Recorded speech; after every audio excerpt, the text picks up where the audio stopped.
Goeiemôre vriende, dit is vandag Woensdag 25 Februarie 2026. Dit bly net vir my ongelooflik hoe die dae net eenvoudig verby spoed, nee, ons is weer amper aan die einde van Februarie.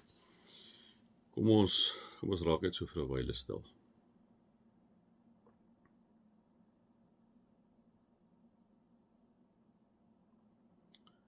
Here, baie dankie dat ons in ons land die vryheid het om U te aanbid. Here, in baie lande word 'n Christene gedwing om die moslim geloof te aanvaar, Here, of hulle word doodgemaak. Party plekke slegs selfs in die Hindoe geloof, Here, alhoewel hulle baie minder so is. Here, is dit so dat ons as die kinders nog deur al die jare heen verdruk is, in ons land gelukkig nie. En Here, ons bid vir ons medebroers en susters in ander lande wat intense verdrukking en dood, marteling ondergaan. Here, ons kom vra vir U om groot asseblief in te gryp. Ons kom vra vir die Here om inderdaad met hulle te wees. Here, ons kan lekker as toeskouers aan hierdie kant sit en observeer, maar Here, dit is baie sleg. As jy verslae lees en wat geopende deure sê en Here, klomp ander internasionale organisasies vir jou sê hoe kinders van die Here onderdruk, gemartel en doodgemaak word, Here, dan staan mense in verstomming. Ons wil vir hulle kom bid vandag, ons wil vir hulle kom vra, Here, groot asseblief trek 'n laar rondom hulle. Amen. Vriende, mag daar vir julle genade en vrede en oorvloed wees, omdat julle God ken, Jesus ken en die Heilige Gees ken. Ons is amper klaar met hierdie hoofstukkie, is uit die aard van die saak, ons sit nou kort briefie hierdie 2 briefies wat ons nou met mekaar hanteer. So ons gegaan aan wat ons opgehou het daar, waar Paulus gesê het, hierso op die ou ende uit gesê, liewe vriende, oor die wederkoms het ons gister 'n bietjie met mekaar gepraat, en dan het ons geëindig daar waar hy gesê het, hy het julle hiertoe geroep, deur die evangelie wat ons aan julle verkondig het, sodat julle deel kan kry aan die heerlikheid van ons Here Jesus Christus. En dan sê hy, en dis amper wat hy vir hulle kom sê, kan ons vir mekaar sê, dit is ook iets wat vir vandag geld, en hoor dan ook sy woorde aan ons vriende vir vandag. Hy sê vir hulle, wees dan standvastig, broers, en hou vas aan die leer wat ons aan julle opgedra het, of dit deur ons prediking, of deur 'n brief was. So weer eens, dis in heidene, jong gelowige mense wat daar is, wat baie gekonfronteer word met die heidense omgewing waarbinne hulle bly, dit gaan moeilik met hulle daarso, en nou kom sê hy vir hulle, hoor hierso julle, wees standvastig broers, en hou vas aan die leer wat ons aan julle opgedra het. En wat is die leer wat hy aan hulle opgedra het? Die leer was, Jesus Christus is die begin en die einde. Jesus is die weg, die waarheid en die lewe.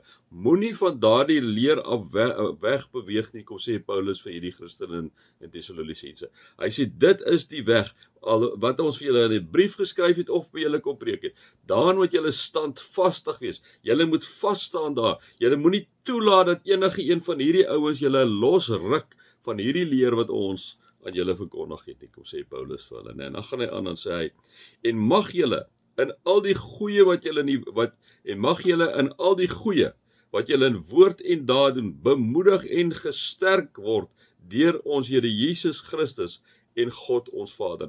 Julle ken hierdie gemeente is 'n mooi gemeente, gee baie liefde vir mekaar in die omgewing, en het 'n geloof wat skrik vir niks nie, soos wat Paulus kom sê, en dan kom sê hy net, hoor hierso, mag julle al die goeie wat julle in woord en daad doen, bemoedig en gesterk word deur ons Here Jesus Christus. Mag julle beleef dat God die Vader en Seun, en hy het nou nie die Heilige Gees genoem, maar ook die Heilige Gees, julle sal versterk, julle by julle sal wees, dat julle nooit ooit sal voel julle is alleen nie, en dat julle altyd met krag gevul sal word. Kom sê hy eintlik vir julle so. En dan sê hy het aan ons sy liefde bewys, en aan ons deur sy genade en blywende troos en 'n goeie hoop gegee, kom sê Paulus vir hierdie mense, né?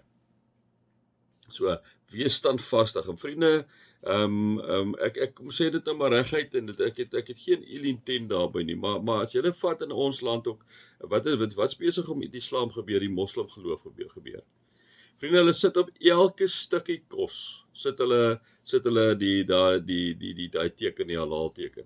As jy gaan luister wat die ouens sê, dat eintlik wil die ouens 'n kalifaat uitroep oor die hele wêreld, waar dit net die moslim geloof is, en al die ander mense gaan of jy gaan raak 'n moslim of jy word uitgedelg, né? Is dit maar 'n voorloper van eintlik wat aangaan. Daai halal teken wat op alles, hulle berei 'n land voor, dat hulle sisteme so kan wees, dat hulle later kan oorvat. En vriende, dit is nou nie, ek is nou nie, julle ken my nou goed genoeg, ou wat nou op 'n tantrum gaan oor goeders, of op 'n trend gaan, omdat daar sekere trends is nie. Dis feite, vriende.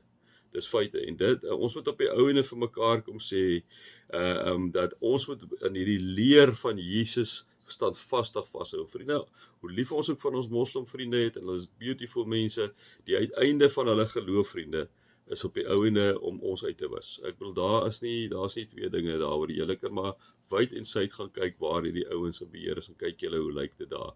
En nou as jy dit vat in hierdie tyd, wat het hierdie tyd gebeur? Die keiseraanbidding was daar, hulle het hierdie Christene vervolg, want hoekom? Hulle het nie ingepas by die leer nie, by daai leer om die keiser te aanbid, om om in die afgode te aanbid nie. So hulle is vervolg, hulle moes inval, dit is maar presies dieselfde, ons het met in 'n ander doekie toe gedraai, as ons kyk na die moslim geloof op hierdie stadium, né? Dit is maar wat aan die gang is, liewe vriende. En in hierdie tyd moet ek en jy standvastig staan. In hierdie tyd moet ek en jy, liewe vriende, met liefde sê, ons aanbid Jesus Christus. Aanbid julle wie julle wil. Doen julle eie ding, bly op julle eie. Moenie vir ons kom vertel wat ons moet doen nie, né? Ek dink dis baie belangrik, liewe vriende. Hoekom ek sê die kos nie goed? Dit klink nou 'n klein dingetjie. Dit's 'n groot ding, vriende. Dis 'n groot ding. So, ek en jy op die ou ende eet, met almal wat die halal teken op het, ons moet daai goed met ons moet bereid wees om dit te aanvaar. Waar ek altyd vir die mense sê, ek het op 'n stadium in Woolworths Kanel ook met die ouens gesprek gehad. Ek het geen probleem. Hoekom het julle nie 'n afdeling waar julle net vir die mense wat Islam is, of die Jode wat kosher is, sit vir hulle daar hulle dingetjies, hulle tekens en goed op hulle goed wil hê. By all means, ons is mos in 'n vry land, maar moenie vir almal van ons begin blootstel aan goed nie. Moenie by almal van ons by spyskaarte nie meer bacon gee nie, maar dis nou bacon gee nie. Moenie op al die spyskaarte begin het 'n halal spyskaart maak nie. Waantoe is ons op pad, vriende? Ons is op pad presies na hierdie goed toe wat daai tyd 2-3 jaar terug wat daar was, is ons op pad. So ons moet nie dink dit is klein goedjies wat besig is rondom ons te gebeur nie. Weereens sê ek, as jy jou eie geloof aanbid, jy doen jou eie ding, by al mens wees rustig, maar moenie dat jou geloof begin impakteer op my en my vryheid begin wegneem nie, né?